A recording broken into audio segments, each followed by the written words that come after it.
नमस्कार। मैं आपको प्रश्नावली 2.2 के प्रश्नों को हल करना बताता हूँ। प्रथम प्रश्न है, निम्नलिखित पर बहुपद 5x minus 4x square plus 3 के मान ज्ञात कीजिए। ओके, तो इसमें जो चीज़ें दिया हुआ है मतलब x is equal to 2 first option है, सेकेंड है x is equal to -1, third है x इज इक्वल टू 2।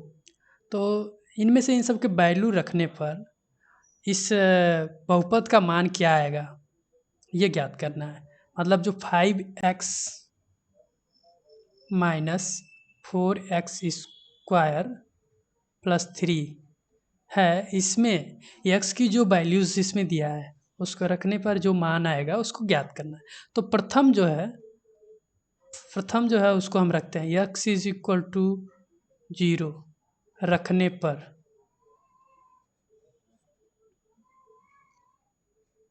किस में रखेंगे? बहुपद में। बहुपद में रखते हैं 5x की जगह पर 0 हो गया, -4 इंटू एक्स, 0 का स्क्वायर कर देंगे प्लस 3। ओके, इसके बराबर क्या होगा? 5 का 0 में गुणा होगा 0 हो जाएगा, -4 और 0 का स्क्वायर 0 होगा और फिर 0 का गुणा 4 में होगा तो क्या हो जाएगा? वो भी 0 हो जाएगा और प्लस 3 है। तो 0 से तो 0 को रिमूव कर सकते हैं, इसका कोई वैल्यू नहीं है।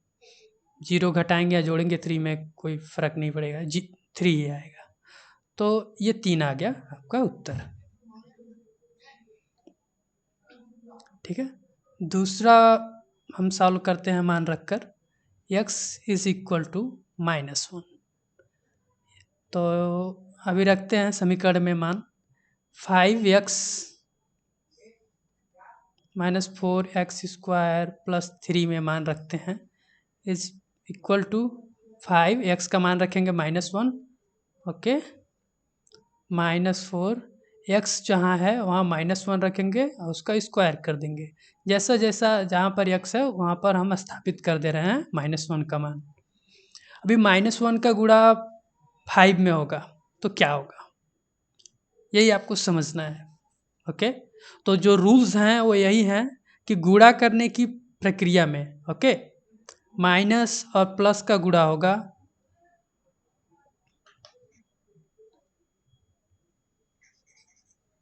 देखिए बताता हूँ आपको,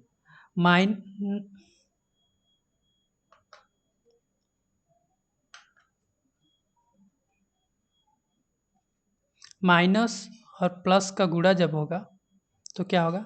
माइनस आएगा, और प्लस का माइनस में गुणा होगा तब भी माइनस आएगा। ठीक है, लेकिन जब माइनस का माइनस में गुणा होगा तो प्लस आएगा और प्लस का प्लस में गुणा होगा तो प्लस ही रहेगा। ये नियम आप याद रखिए। ओके, ये बहुत ज़्यादा यूज़ पड़ेगा हमेशा मैथमेटिक्स में। तो -5 हो गया, यहाँ पर -1 का ही 5 के आगे कोई चिन्ह नहीं लिखा है पर इसका मतलब यहाँ पर है प्लस है, चिन्ह नहीं निकला है तब, चिन्ह नहीं लिखा है तब भी प्लस है वहाँ पर, ये हमको समझना चाहिए। -5 और -5 प्लस 5 का गुणा -1 में हुआ, -5 हो गया, और यहाँ पर -4 है। ठीक है, -1 का स्क्वायर होगा क्या होगा ये भी ध्यान देने। ठीक है, अब -1 का स्क्वायर का मतलब क्या होता है? -1 का आपस में 2 बार गुणा करें तो माइनस माइनस का गुणा इस सूत्र से क्या आपको मिलता है? प्लस हो जाता है। ठीक है, तो +1 आ जाएगा। तो अब -4 में अब +1 को अब प्लस का चिन्ह लिखें या ना लिखें कोई डिफरेंस, आप चिन्ह के साथ भी लिख सकते हैं। तो +1 हो गया, +3, यहाँ पर -5। अब -4 का गुणा +1 में हुआ तो पहले चिन्हों का गुणा ही करते हैं। तो माइनस और प्लस का जब गुणा होगा तो क्या होगा? माइनस आ गया और 4 का गुणा 1 में हुआ, 4 आ गया, +3। अभी क्या होगा? माइनस माइनस आपस में ऐड हो जाएंगे और फिर प्लस इस वाले को साइड में भी रखेंगे। ठीक है, एक नियम भी है, का को पहले काटिए ता पीछे दो भाग, गुणा करो धन जोड़ लो, ऋण को दियो घटाए। पहले जो कट करने लायक होता है उसको कट करते हैं, फिर भाग देते हैं, फिर गुणा करते हैं, ठीक है, फिर जोड़ते हैं, फिर घटाते हैं, ठीक है। तो अभी जोड़ने के लिए अभी इसके साथ कुछ प्लस रहता है तो जोड़ सकते हैं, पर अभी यहाँ पर हम यदि जोड़ते भी हैं तो -4 और +3 में जोड़ेंगे तो जो ज़्यादा है उसमें से घटेगा, यानी हमको -1 यहाँ पर प्राप्त होगा। तो दो तरह से हम इस यहाँ से आगे बढ़ सकते हैं, ठीक है। तो -5 है, यहाँ -4 और +3 को जोड़ेंगे तो क्या आएगा, -1 आएगा। और -5 और -1 समान चिन्ह है तो आपस में जुड़ जाएंगे, ठीक है। यहाँ आप दूसरे तरीके में समझ लीजिए, -1 कॉमन ले लेंगे तो क्या आएगा, 5 बचेगा, ठीक है। और यहाँ पर माइनस कॉमन लेने की वजह से प्लस बचेगा और 1, 5 और 1 6 होगा, 6, ठीक है।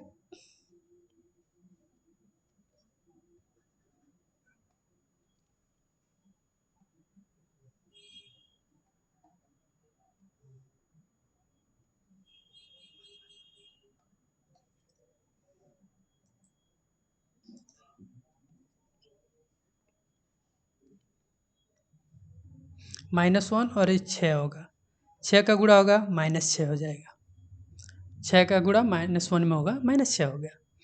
दूसरे तरीके से आपको इसको लगाना चाहिए था तो यहाँ से आप ऐसे बढ़ सकते थे कि आप सीधे माइनस का इन दोनों में कॉमन ले लेते, माइनस, ठीक है।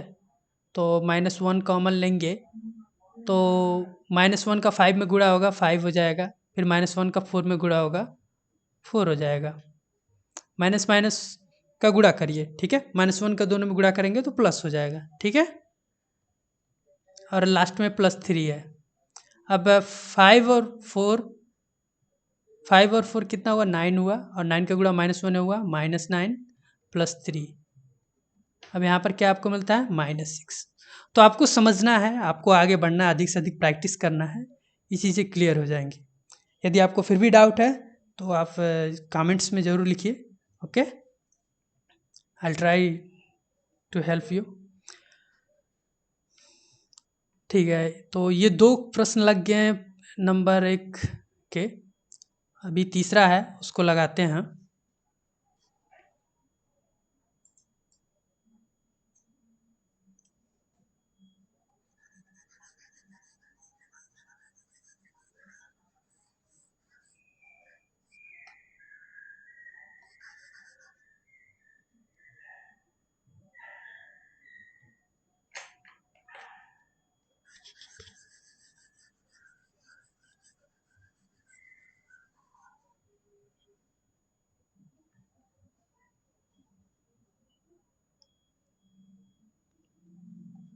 ओके, तीसरा प्रश्न जो है इसका नंबर 1 का, वो है x का मान 2 रखना है, ठीक है। तो समीकरण में x = 2 रखना है, तो 5x - 4x² + 3 = 5, और x का मान रखेंगे तो क्या हो जाएगा, 2, ठीक है। और -4 गुणे x का मान रखेंगे 2, 2 का स्क्वायर +3, ठीक है। 5 का गुणा 2 में होगा तो 5 दूना 10, और यहाँ 4 है, 2 का गुणा, 2 का स्क्वायर, 2 का स्क्वायर मतलब 2 का गुणा आपस में 2 बार, 2 दूना 4। आपको 20 तक के स्क्वायर्स भी याद कर लेना चाहिए, तो काफ़ी हेल्पफुल रहेगा फास्ट कैलकुलेशन के लिए, ठीक है। अब भी देखिए यहाँ पर गुणा का नियम आ गया, ठीक है। अब 4 के आगे चिन्ह नहीं लिखा है, इसका मतलब वहाँ पर प्लस है, और प्लस और माइनस का गुणा होगा तो क्या होगा, माइनस होगा। और 4 का गुणा 4 में होगा, 4 चौको 16 और +3। अब भी देखिए 10 में आगे कुछ लिखा नहीं है चिन्ह, फिर भी यहाँ पर प्लस मानेंगे, ठीक है। तो 10 और 3 13 हो गया, 13 - 16। अभी यहाँ पर जिसका चिन्ह ज़्यादा है उसमें से ही घटेगा, ठीक है। तो अभी 16 का माइनस चिन्ह है और ये 13 का प्लस चिन्ह है, तो जिसका चिन्ह ज़्यादा है उसमें से घट जाएगा। अभी 16 में से 13 घटेगा तो कितना आएगा, 3 आएगा, और उसका चिन्ह क्या रहेगा, माइनस रहेगा, ठीक है। तो ये लग गया तीसरा। अभी आगे का क्वेश्चन मैं आपको बताता हूँ। दूसरा नंबर का जो क्वेश्चन है उसमें ये कहा है कि प्रत्येक बहुपद के लिए P0, P1 एंड P2 का मान ज्ञात कीजिए। तो प्रश्न प्रश्न जो 1 है,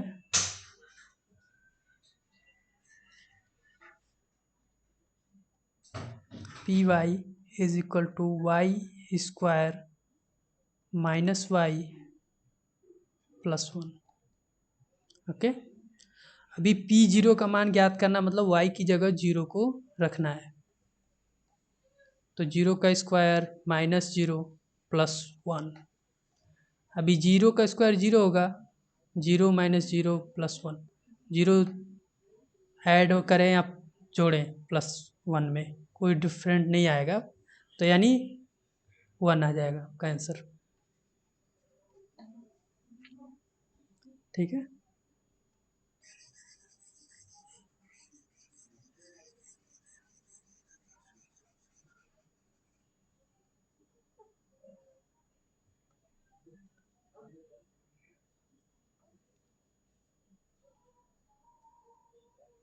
इसमें सेकंड क्वेश्चन में भी ऐसे ही रखना है मान और उसको सॉल्व करना है, थर्ड में भी फोर्थ में भी।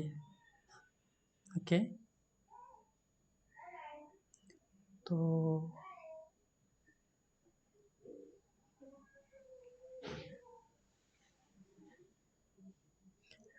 प्रत्येक के लिए P0, P1, P2 ज्ञात करना है। मतलब अभी जो नंबर 2 का फर्स्ट क्वेश्चन है, Py is equal to Y square minus Y plus 1।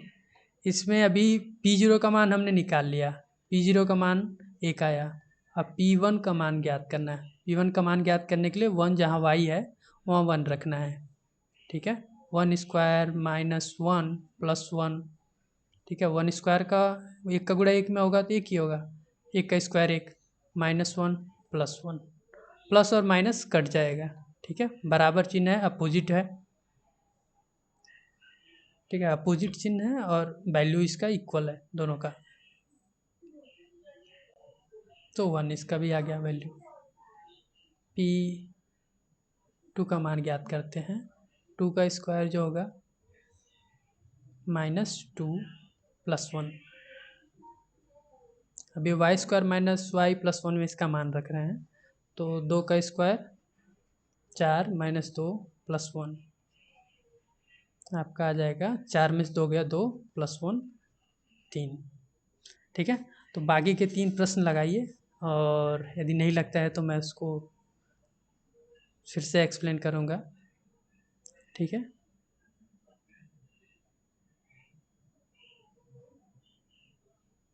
अभी तीसरा प्रश्न का मैं एक सवाल लगा देता हूँ। तीसरा नंबर का कहा है कि निम्नलिखित स्थितियों में संगत बहुपद के शून्यक सत्यापित करना है। ठीक है, तो यदि कोई वैल्यू, ठीक है, कोई भी मान यदि किसी भी बहुपद का शून्यक है तो वह मान रखने पर उसका जो आंसर आएगा वो 0 होगा। ओके, और बहुपद 0 हो जाएगा। ठीक है, तो ये हमको सत्यापित करना है।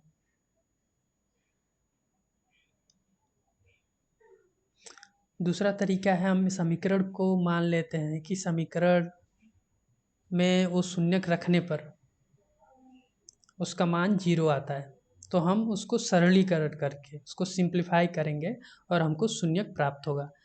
ठीक है, तो सेम में सभी समीकरण का मान इक्वल टू 0 मानिए और उसके बाद उसमें से जो चर है, ठीक है, उसका मान ज्ञात कीजिए। जैसे first Px is equal to 3x plus 1 है, तो इसमें 3x plus 1 is equal to 0 मानिए। उसके बाद अब ट्रांसफ़र का जो रूल है, ठीक है, ट्रांसपोजिशन का, पक्षांतर का जो नियम है, ओके, उन्हें प्रयोग करिए और प्राप्त करिए मान। तो ये सिंपल है। तो सब में यही समीकरण का मान 0 रख के फिर उसका x का मान ज्ञात कर लेना है। इसमें समीकरण का मान 0 रख के x का मान ज्ञात करना है। सब में वही चीज़ें हैं। ठीक है, तो जैसे देख लीजिए प्रश्न 1 जो है, P X is equal to 3x plus 1। हम मानते हैं कि 3x plus 1 is equal to 0। Okay, तो x के बरा 3x प्लस 1 को दूसरी पक्ष में पक्षांतर करेंगे तो प्लस 1 जाएगा, दूसरे पक्ष में तो क्या होगा, -1 होगा। और फिर यहाँ पर मैं चार नियम और बताऊंगा जो कि बहुत इंपॉर्टेंट है पूरे मैथमेटिक्स में। ओके, तो ये भी आप ध्यान रखिए। वो जो था मैंने नियम बताया चारों, वो गुणक के लिए था और ये पक्षांतर के लिए है। ठीक है, पक्षांतर के लिए। तो प्लस प्लस का गुणा होगा तो प्लस ही होगा, प्लस का माइनस में गुणा होगा तो क्या होगा, माइनस हो जाएगा। माइनस का प्लस में गुणा होगा, ये माइनस हो जाएगा, और माइनस का गुणा माइनस में होगा, ये हो जाएगा प्लस।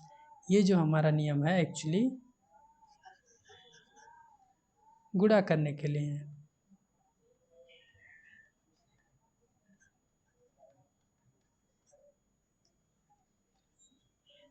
ये नियम गुणा करने के लिए है। ओके, और जो पक्षांतर का नियम है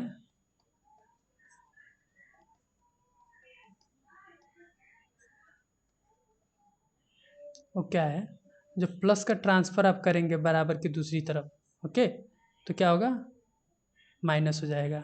माइनस का ट्रांसफर करेंगे बराबर की दूसरी तरफ तो प्लस हो जाएगा। ठीक है, गुणा में कोई चीज़ है उसका ट्रांसफर करेंगे, उसका पक्षांतर करेंगे तो भाग में चला जाएगा। ठीक है, कोई भी चीज़ वहाँ पर संख्या रहेगा या चर रहेगा तो उसको वो भाग में जाएगा, बट्टे में जाएगा। ठीक है, और कोई चीज़ बट्टे में है, भाग की प्रक्रिया में है, तो पक्षांतर करने पर गुणा हो जाएगा। तो ये भी बहुत आपको, ये दोनों नियम आप समझ लीजिए अच्छे से। ठीक है, तो यहाँ हमने क्या किया, जो +1 था उसका पक्षांतर किया, क्योंकि इसका प्लस चिन्ह है, पक्षांतर करने पर माइनस चिन्ह हो गया। ठीक है, ये प्रथम नियम हो गया। ठीक है, अब भी क्या है, 3 और x आपस में गुणे की प्रक्रिया में, भले लिखा नहीं गया है पर इसका मतलब क्या है, ये गुणे में है। अब भी हमको x का मान केवल ज्ञात करना है तो 3 का पक्षांतर करेंगे तो -1 है, और 3 का पक्षांतर, 3 जो गुणा में है पक्षांतर करने पर भाग में चला जाएगा तो x का मान 3 आ जाएगा। ठीक है, तो ये हम कह सकते हैं कि है, इसका x का मान आपको मिल जाएगा। ठीक है, सुनिए दूसरा चीज़ ये है कि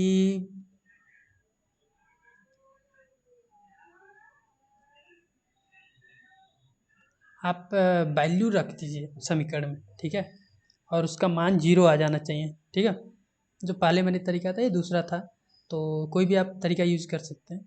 -3x इज इक्वल टू -1/3 जो दिया हुआ है उसको सत्यापित करना है, तो रखने पर इसको समीकरण में रखेंगे तो क्या होगा। ठीक है,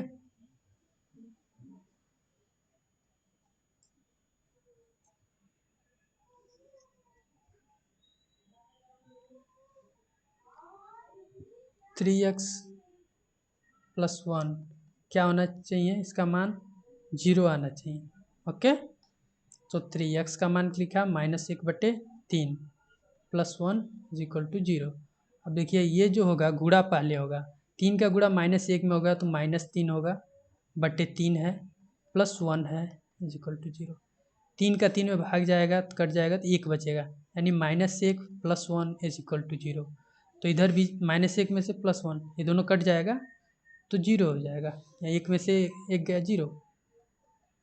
left hand side is equal to right hand side, तो ये आपका प्रूव हो जाएगा। तो इस तरह से आपको मान रखना है और सभी का उत्तर ज्ञात करना है। ओके, प्रूव करना है कि 0 आ रहा है। चौथा जो नंबर है इसमें शून्य ज्ञात करना है। इसमें जो रूल भी सही लगेगा, इसमें आपको मान नहीं दिया x का, आपको खुद ज्ञात करना है। उसके लिए बस समीकरण का मान आप 0 मानिए। ठीक है, जैसे दिया है इसका दूसरा प्रश्न मान लीजिए, या दूसरा नहीं तीसरा मैं बताता हूँ आपको। ठीक है, 2x + 5 px is equal to 2x + 5। ठीक है, तो हम मानते हैं 2x + 5 इज इक्वल टू 0, क्योंकि x का जो भी मान रखेंगे उसका मान रखने पर समीकरण 0 होना चाहिए। ठीक है, तो अभी इसको पक्षांतर के नियम से लगाएंगे। 2x यहीं रहेगा, 5 को हम ट्रांसफ़र करेंगे, ठीक है। उसका 5 का पक्षांतर होने पर प्लस में है तो -5 हो गया और x बचा। अब 2x के साथ गुणे में है, लिखा हुआ नहीं है, 2 का फिर पक्षांतर करेंगे, हमको केवल x का मान ज्ञात करना है। इसलिए जो भी चीज़ें हैं x के अलावा उसका पक्षांतर करके हमको केवल x का मान ज्ञात करना है। तो -5 वहाँ पर है और 2 गुणे में था तो पक्षांतर करने पर भाग में गया, यानी 5 को डिवाइड किया, 5/2 हो गया। तो आपको शून्यक का मान क्या आ गया, यही है आंसर, ठीक है। इस तरह से प्रश्न लग जाएंगे और यदि आपको डाउट है तो पूछिए फिर से, ठीक है।